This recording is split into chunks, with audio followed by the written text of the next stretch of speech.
Você está no canal Eu Estudo a Lição com o pastor Samuel Camilo. Hoje é quarta-feira, dia 24 de maio de 2023.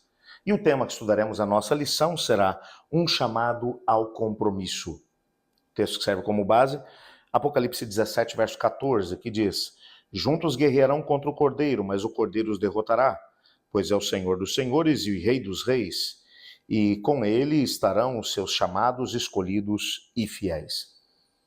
Quando olhamos para a Bíblia, a palavra de Deus, nós descobrimos que a Bíblia vai descrever o Senhor Jesus enquanto esteve aqui na Terra como alguém que, quando passava por algumas cidades e vilas, o Evangelho de Marcos principalmente vai mostrar essa mesma imagem. Ele curava todas as pessoas e fazia com que elas tivessem os seus problemas completamente resolvidos. Isso aconteceu há 2000 anos atrás. Mas o mesmo Deus que operou no passado, através de Cristo Jesus, ele também está disposto a operar através de nós nesse momento. E eu gostaria, antes de poder aqui entrar dentro do estudo da lição da Escola Sabatina hoje, de poder orar a esse Deus pedindo que ele intervenha na nossa história. Nós temos um grupo significativo de pessoas que estuda conosco todos os dias e que envia os seus pedidos para cá, para a nossa comunidade de oração. Eu te desafio a unir-se a mim enquanto oramos uns pelos outros. Obrigado, Senhor, porque em sua palavra temos de forma evidente e clara a informação de que o Senhor não apenas se preocupa conosco, mas que o Senhor também intervém na vida dos seus filhos. Quando Cristo Jesus esteve aqui na terra, veio para revelar o teu amor e, ao mesmo tempo, aonde ele passava, ele deixava um rastro de cura, de restauração, de intervenção. Te pedimos que o Senhor passe por aqui hoje e que o Senhor responda aos anseios do nosso coração. De forma clara e evidente. Opera um milagre, Pai, em nós e através de nós. Nós pedimos também que o Senhor fale conosco através da Tua palavra, pois é em nome de Jesus que oramos. Amém.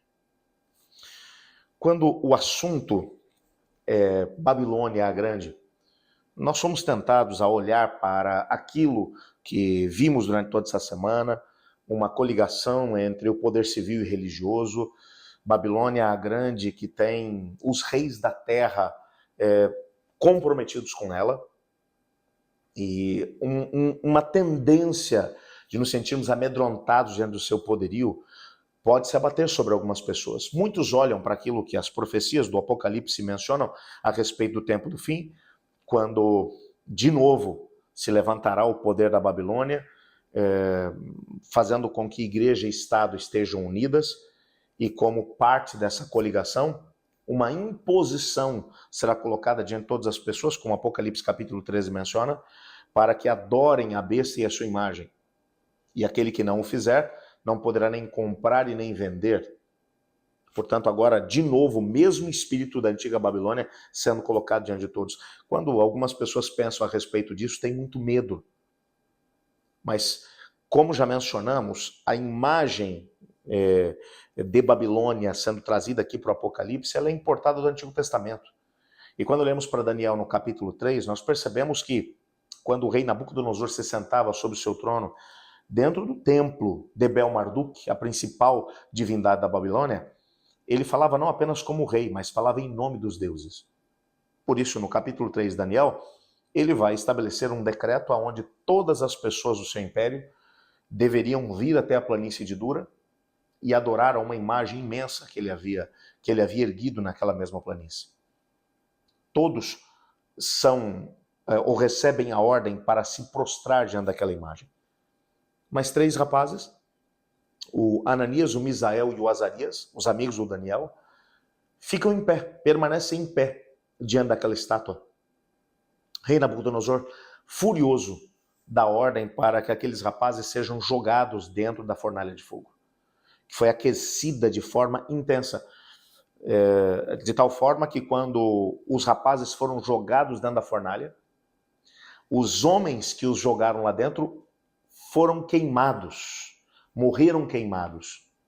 E aqueles rapazes, protegidos pelo poder de Deus, caminhavam dentro da fornalha e do lado de fora, Nabucodonosor olha e percebe que junto com eles havia um quarto elemento, que é descrito como semelhante ao Filho dos Deuses.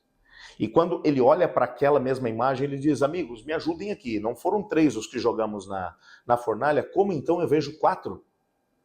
Então ele vai dizer, Sadraque, Misaque, Abidnego, que são os nomes babilônios que ele havia dado para aqueles rapazes, saiam da fornalha. E quando eles saem, Nabucodonosor se apercebe que somente o Senhor, Deus de Israel, realmente é Deus, em cima no céu e também embaixo da terra. Apesar de todo o seu poder, que era o maior poder da terra naquela época, ele não pôde destruir os servos do Senhor Deus, porque o próprio Deus estava com eles. Esse princípio agora é transportado para cá, para o Apocalipse.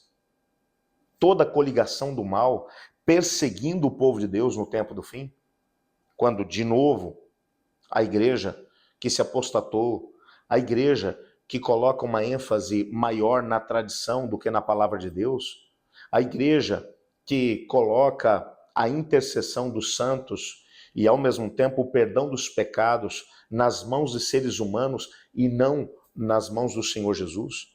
A mesma igreja que rouba a adoração que pertence a Cristo e dilui essa mesma adoração ou a intercessão aos santos e ao mesmo tempo aos bispos da igreja.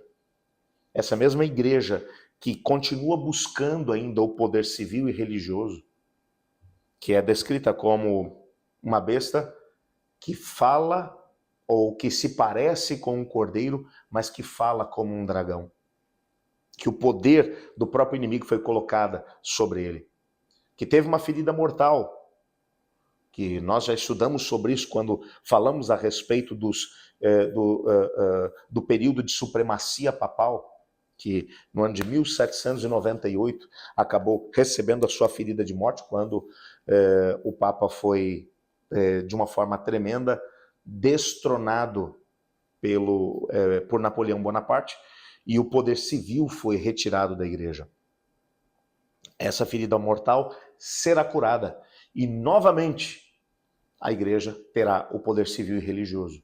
E nessa época, nesse período, de novo, uma imagem será erguida à besta, e por causa da imposição da força, ela tentará fazer com que todos, sem exceção, se curvem diante dela. Mas ainda assim, o Senhor Deus terá os seus, como ele teve na Babilônia. Ele tinha os 3 rapazes que ficaram em pé, sem adorar a estátua. O Senhor Deus terá os seus fiéis. E esses não têm o que temer, porque assim como o Senhor Deus esteve com os 3 lá na Babilônia, ele estará com aqueles que forem chamados, escolhidos e que foram fiéis. É exatamente isso que o texto está dizendo, que essa coligação do mal, o capítulo 17, verso 14, juntos guerrearão contra o Cordeiro, mas o Cordeiro os vencerá, pois é o Senhor dos senhores e o Rei dos reis, e com ele estarão seus chamados, escolhidos e fiéis. Esse texto é um dos textos mais fantásticos no meio disso tudo. Depois de descrever a força e o poderio que Babilônia tem, ou que ela terá exatamente antes do retorno de Cristo Jesus, o texto vai dizer, mas não se encantem com isso, porque essa coligação do mal vai perder de novo, porque o Cordeiro, Cristo Jesus, os vencerá. E com Cristo vencerão os que forem chamados, escolhidos e que forem fiéis. Assim como o Ananias, o Misael e o Azarias andaram junto com Cristo Jesus no meio das chamas. Aqueles que permanecerem fiéis a Deus serão vitoriosos sobre a besta e a sua imagem. Você compreende? Por que hoje, nessa época em que somos chamados a viver pelo assim diz o Senhor, nós devemos ser fiéis a Deus?